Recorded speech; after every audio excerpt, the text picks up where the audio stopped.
Assalomu alaykum. Mana bu joyimizdan bitta xudo xolisa luchentamiz.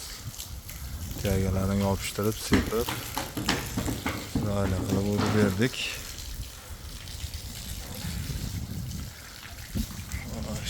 Chiroyli chiqdi. Xudo xolisa. Tiyagalarini ham sepib, jemchiklar surildi. Hop, sen Tiyagalarini ham sepilib, chiroyli bo'lib chiqdi xudo xolisa. Mana o'zi anaqa toshlar bo'ladi. Mana.